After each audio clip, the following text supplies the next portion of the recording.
네, 이렇게 브리핑 시간을 통해서 또 간밤에 어떤 일이 있었는지 체크해 봤는데요. 그렇다면 이슈들 시장에 어떻게 반영됐을지 마감 상황 들어보겠습니다. 김민아 캐스터 마감 상황 전해주세요. 네, 유럽의 주요국 증시들 일제히 상승한 채로 거래를 마쳤습니다. 특히나 독일 지수 그리고 프랑스 지수는 더욱더 강한 흐름으로 거래를 마쳤는데요. 예정이 되어 있던 ECB 통화정책회의에서 예상대로 금리를 25bp 올리겠다고 밝혔습니다. 네, 이에 따라서 유로스톡스 50지수도 2%대 강세 흐름을 나타내면서 4,447포인트의 종가를 형성해냈는데요. 주요국 증시들이 이렇게 일제히 반등을 한 데에는 ECB의 성명 발표에도 있었습니다. 인플레이션이 낮아지기 시작했지만 여전히 매우 오랫동안 높게 유지될 것으로 예상한다고 밝혔는데요. 하지만 이날 ECB에서는 금리 동결에 대한 가능성까지도 제시를 했습니다. ECB의 금리 결정 이후에 기자회견에서 크리스틴 라가르드 ECB 총재는 9월에 금리를 인상할 수도 또 동결할 수도 있다라고 애매모호한 답변을 내놓기는 했지만 여전히 이 금리 동결에 대한 기대감까지 유입이 되면서 유럽 증시 강한 흐름으로 거래를 마쳤습니다. 네, 이어서 원유 선물 가격 흐름 살펴보겠습니다. 원유 가격 1% 넘게 상승하면서 79달러 선에 거래를 마쳤는데요. 장중에는 80달러 선을 다시 한번 터치하기도 했습니다만 여전히 79달러 선, 이 80달러 부근에서 움직이는 모습이었습니다. 그래프 살펴보시면 알겠지만 장 초반에 더욱더 강한 흐름을 받아 나갔지만 다음에 갈수록 이렇게 상승폭이 둔화되는 모습이 연출이 되기도 했는데요. 하지만 여전히 1%대 강세를 기록했다는 점은 눈여겨보셔야겠습니다. 우선 오펙 플러스의 감산으로 인해 타이트한 공급이 원인이 됐고요. 또 여기에 이어서 글로벌 경제에 대한 낙관론과 중앙은행들의 금리 긴축 사이클이 종료될 것이라는 기대감까지 유입이 되면서 이렇게 원유 가격에도 상승세를 나타낼 수 있도록 한 거였는데요. 여기에 이어서 이 중국의 경기 부양책에 대한 기대감까지도 여전히 유효한 상황입니다. 따라서 이러한 부분들이 환경을 개선시키고 있다는 점도 함께 체크해 보셔야겠습니다. 네, 이어서 미국 증시 마감 상황 들어보도록 하겠습니다. 오늘은 SH인베스트먼트 김선영 연구원 통해서 들어보도록 하겠습니다. 네, 연구원님 안녕하세요. 네, 안녕하십니까. 네, 미국 증시 초반 분위기는 괜찮았는데 막판에 가서 다 같이 하락 전환을 했습니다. 자세한 내용 전달해 주시죠. 예, 예상을 상회한 2, 4분기 GDP 성장률과 고용 지표가 미국 국채금리의 급등을 가져온 것이 부담으로 작용하면서 오늘 뉴욕 증시는 하락 마감됐으며 지수별로는 다우지수가 13거래일 연속 상승을 졌고 0.67% 하락한 것을 비롯해 S&P 500은 0.64, 나스닥은 0.55% 하락했으며 소형주 중심의 러셀 2000은 1.3% 가까운 하락세를 보였습니다. 메타 플랫폼스, 맥도널드 등 대기업의 실적 호조가 더해지면서 오전장 강세를 보이던 오늘 시장은 오후 들어 최근 장기간 이어진 랠리에 따른 지수 부담감이 커지면서 차익 실현 매물로 이어지는 모습을 보였는데요. 연방 상무부는 2, 4분기 GDP 증가율 속보치가 예상치인 2%를 크게 상회한 2.4%로 집계됐다고 밝혔고 기업 실적 역시 개선되면서 팩스셋에 따르면 지금까지 2, 4분기 실적을 내놓은 회사 중 81%가 전문가들의 기대치를 상회했는데요. 하지만 이 같은 경제지표 개선이 오히려 미국 국채의 금리를 가져온 점이 시장에는 악재가 된 하루였습니다. 업종별로는 국제유가의 급등에도 불구하고 에너지 업종이 하락하는 등 전 업종이 약세를 보였고 반면 증시의 공포지수인 변동성 지수 빅스는 10.8%의 급등세를 보였고 벤치마크인 10년 만기 국채금리는 전일 대비 크게 상승한 4.012%, 달러 인덱스 역시 0.9% 상승했으며 특징 종목들을 보면 캘리포니아 주 검찰로부터 오토파일럿 안전 문제와 과장 광고 관련 조사를 받고 있다는 뉴스로 테슬라가 3.27%의 약세를 보였으며 예상을 하회한 분기 매출 발표로 패스트푸드 업체 치포틀레 멕시칸 그릴은 9.8%의 급락으로 거래를 마쳤습니다. 강력한 GDP 지표와 함께 지난주 실업수당 청구 건수 역시 크게 감소한 것으로 나타나면서 이로 인해 연준의 추가 긴축에 빌미가 될 수 있다는 우려가 높아진 하루였습니다. 노동부에 따르면 지난주 미국 내 신규 실업수당 청구 건수는 22만 1000건으로 예상치 23만 3천 건을 대폭 하회했고 이는 전주보다 약 7천 건이 줄어든 것으로 실업수당 청구 건수는 3주 연속 감소세를 지속하고 있으며 또한 최소 2주 이상 실업수당을 신청하는 계속 실업수당 청구 건수 역시 전주보다 5만 9천 건이 감소한 169만 건으로 지난 1월 이후 최저치를 기록했는데요. 계속 실업수당 청구 건수는 2주 전 기준으로 집계가 되고 있습니다.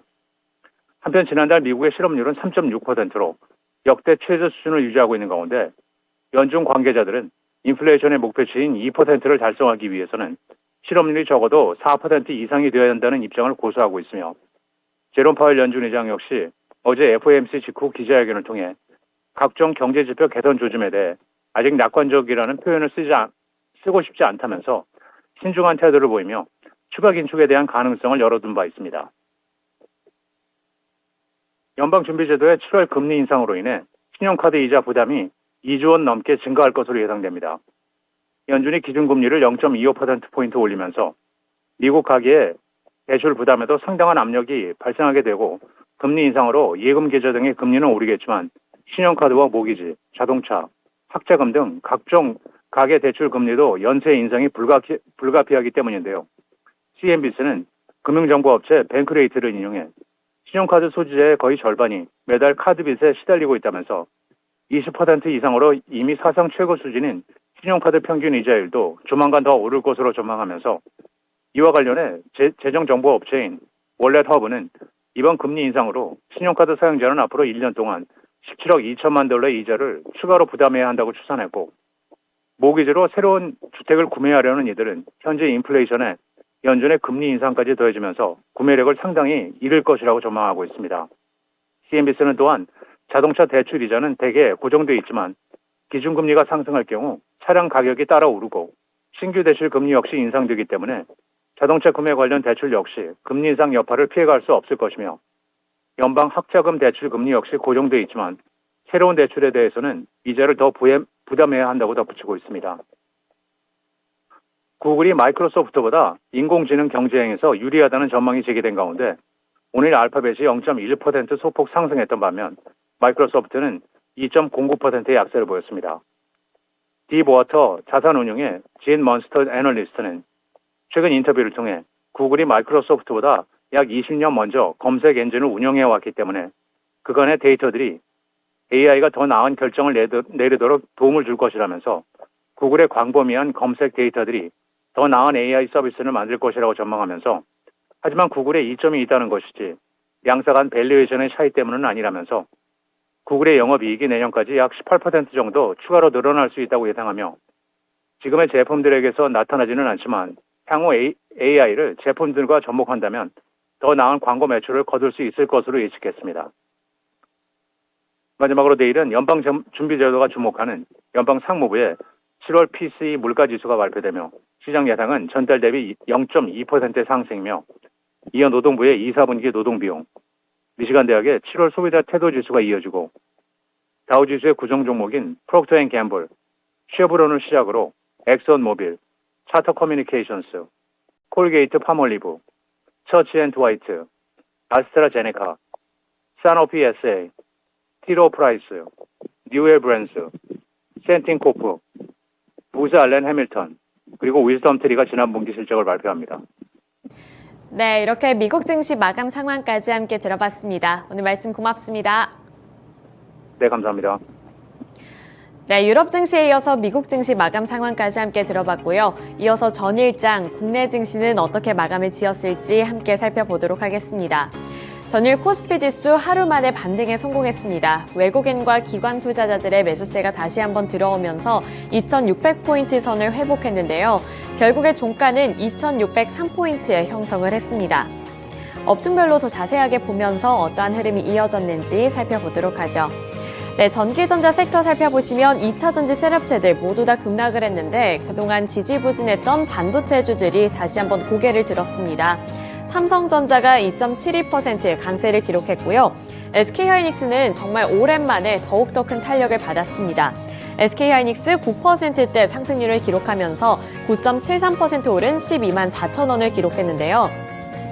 사실 삼성전자 그리고 SK하이닉스 같은 경우에 2분기 실적에 대해서는 아쉬운 소식을 전해왔습니다만 감산과 관련해서 기대감을 안고 이렇게 주가가 급등했다고 보시면 될 것 같은데요. 반도체주들 살펴보시면 감산 효과로 인해서 업황이 개선될 것이라는 기대감이 유입이 됐습니다. 우선 실적은 다소 실망스러웠다는 점을 말씀을 드렸는데 삼성전자의 경우부터 함께 살펴보도록 하죠. 삼성전자의 주가가 올해 2분기 실적 발표 직후에 하반기에 생산량을 더 줄인다는 소식에 이렇게 회복하는 움직임을 나타냈지만 연결 기준 올해 2분기 영업이익은 6,685억 원으로 지난해 동기와 비교했을 때 95.26% 감소한 것으로 잠정 집계됐다고 공시를 했습니다. 2분기 매출액의 경우에는 60조 55억 원으로 마찬가지로 작년 동기 대비 22.28% 감소한 수준이라고 밝혔는데요. 여기에 이어서 순이익까지도 1조 7,236억 원으로 84.47% 줄어드는 수준을 나타냈습니다. 이렇게 성적 자체는 아쉬웠지만 앞서서 힌트를 드렸다시피 감산에 대한 소식을 다시 한번 전해오면서 반도체 업황에 대한 기대감으로 이어지게 된 거였는데요. 삼성전자는 이번 실적 발표 이후에 컨퍼런스 콜에서 이 메모리 업황 반등을 앞당기고 재고 정상화의 속도를 내기 위해 하반기에도 감산을 이어갈 것이라고 공식적으로 발표를 했습니다. 특히 회복이 상대적으로 더디게 나타나고 있는 낸드 시장 감산 규모를 확대하겠다는 계획을 밝혔는데요. 여기에 이어서 AI 시장의 성장에 따라 급부상한 HBM, 고대역폭 메모리의 경우에도 내년 생산 능력을 올해 대비 2배 이상 확대하겠다고 밝혔습니다. 이렇게 여러 가지 기대감을 불러 모으면서 삼성전자 쪽으로도 투자 심리가 개선이 됐다고 보시면 될 것 같고요. SK하이닉스의 경우에도 실적은 좋지는 않았습니다. 2분기 실적 컨퍼런스 콜에서 디램에 비해서 낸드의 재고 감소 속도가 더디다는 점도 짚어냈고요. 또 연결 기준 올해 2분기 영업 손실이 2조 8,821억 원으로 지난해 동기와 비교했을 때 적자 전환했다고 밝혔습니다. 다만 SK하이닉스 같은 경우에도 최근에 감산과 관련되어 있는 소식을 전달해온 바 있기 때문에 삼성전자와 SK하이닉스가 함께 손을 붙잡고 감산에 대한 소식을 전해오면서 반도체주들을 향한 투자 심리가 전일 시장에서는 개선이 됐습니다. 네, 이어서 2차 전지주들로 넘어가 보도록 하겠습니다. 전일 시장 2차 전지주들 급락했습니다. LG에너지솔루션 보시다시피 6.9%로 7% 가까이 되는 하락세를 나타냈고요. 삼성 SDI도 5.83% 하락을 했습니다. 또 LG화학은 9.62%로 10% 가까이 하락을 했고요. 최근 들어서 좋은 흐름을 이어갔던 SK이노베이션까지도 8%대 하락세를 기록하면서 18만 7천 원의 종가를 형성했습니다. 전일 시장에서는 2차 전지주들을 향한 매도 물량이 모두 다 출회가 됐다라고 보시면 될 것 같은데요. 최근 들어서 시장의 주인공으로 여겨졌었던 포스코 그룹주들마저도 급락하는 흐름이 나타났는데요. 포스코 퓨처엠 13% 넘게 빠지면서 결국에 종가는 48만 6천 원까지 밀려났습니다. 장 초반부터 하락하는 모습이 꾸준히 연출이 되면서 낙폭은 더욱더 커지는 모습이 연출이 됐고요. 포스코홀딩스도 장 초반에는 변동성이 상당히 강했습니다. 잠시 동안 밑꼬리를 달기도 했지만 결국에는 이 낙폭을 더욱더 키워나가면서 5.71% 하락한 59만 4천 원을 기록을 했는데요. 따라서 전일 시장에서 이렇게 포스코 그룹주들 쪽에서도 매도 물량이 큰 폭으로 나타났다는 점 함께 확인해 보셔야겠습니다. 포스코 인터내셔널도 마찬가지로 21% 넘게 하락하면서 66,600원까지 밀려났고요. 지금까지 랠리를 펼쳐오고 있었던 이 주가가 하루 만에 이렇게 급락하는 흐름이 나타났다는 점도 함께 체크를 해보시면 되겠습니다. 이 패닉셀이 많이 나타났다라는 분석이 전일 시장에서도 제시가 됐고요. 차익 매물이 출회가 되면서 투자 심리가 전반적으로 흔들렸다고 보시면 될 것 같습니다. 최근에 2차 전지주들이 강한 흐름을 나타내면서 B2 규모까지도 증가를 하고 있었는데 따라서 며칠 동안 이러한 흐름이 이어지게 될지 함께 확인해 보시면서 투자 판단도 해보시면 되겠습니다. 네, 이어서 전일 시장 이렇게 특징을 반도체 그리고 2차 전지 내에서도 살펴볼 수가 있었는데요. 사실 보시면 아시겠지만 2차 전지를 제외하고서는 전반적으로 올랐다고 보시면 될 것 같습니다.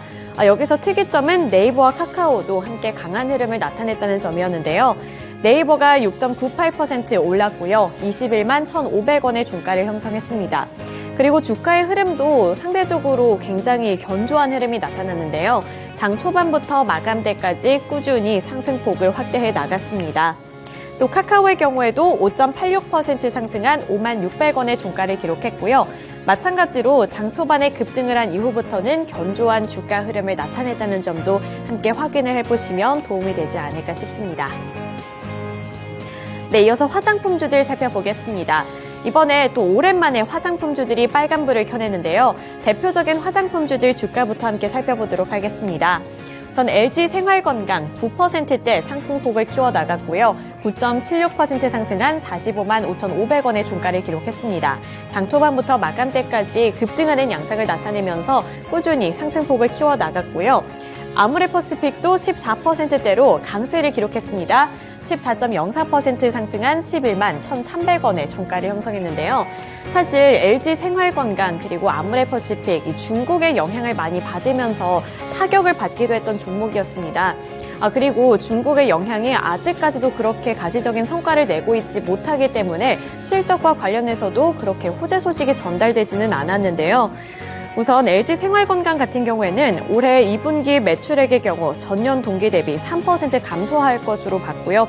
영업이익도 27.1% 감소한 1,578억 원을 기록했다고 공시를 했습니다.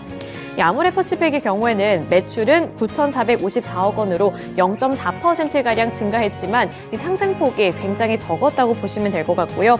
영업이익도 59억 원으로 흑자 전환을 했습니다. 사실 이 실적만 봤을 때는 부진한 흐름이 나타나고 있지만 최근 들어서 중국의 경기 부양책에 대한 기대감이 유효하다는 평가와 함께 기대감이 소폭으로 들어왔다고 보시면 될 것 같고요.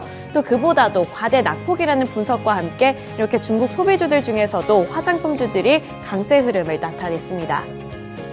그 밖에 코스맥스와 한국콜마 같은 제조업체들의 주가까지도 강한 흐름을 나타내주면서 코스맥스가 7.04% 오른 10만 3,400원을 기록을 했고요.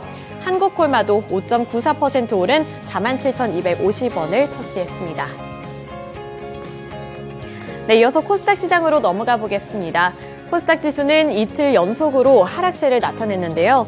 코스닥 지수 결국에는 1.87% 하락했습니다. 종가는 883포인트의 마감가를 형성하면서 결국에는 900포인트 선을 내어주는 모습이 연출이 됐는데요.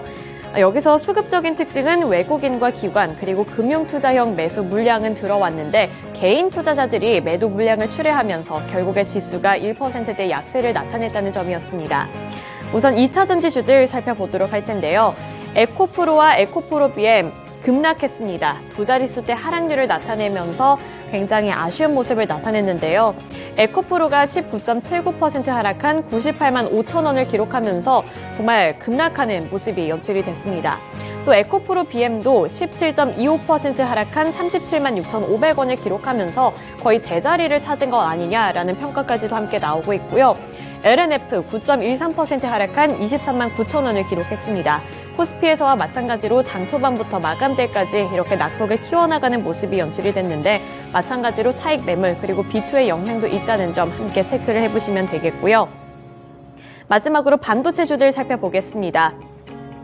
반도체주들 전반적으로 빨간불을 켜냈고 그 안에서도 강세를 기록했습니다. HPSP가 4.01% 상승을 했고요. 리노공업도 4.25%, 또 원익 IPS, ISC 두 자릿수대 상승률을 나타냈습니다. 또 심텍도 6.32% 상승했고요. 서울반도체가 4.62% 대체적으로 이렇게 강세 흐름을 나타냈는데 앞서서 말씀드렸다시피 삼성전자 그리고 SK하이닉스의 발언 그리고 감산과 관련해서 업황이 개선될 것이라는 기대감이 다시 한번 유입이 되면서 반도체 쪽으로도 투자 심리가 개선이 됐고요. 지금까지 2차 전지주들 쪽으로 수급 쏠림 현상이 나타났는데 이 반도체 쪽으로 순환매가 돌았다고도 풀이를 해보시면 되겠습니다. 네, 이렇게 코스피 그리고 코스닥 시장까지 함께 알아봤고요. 지금까지 글로벌 증시 마감 상황이었습니다.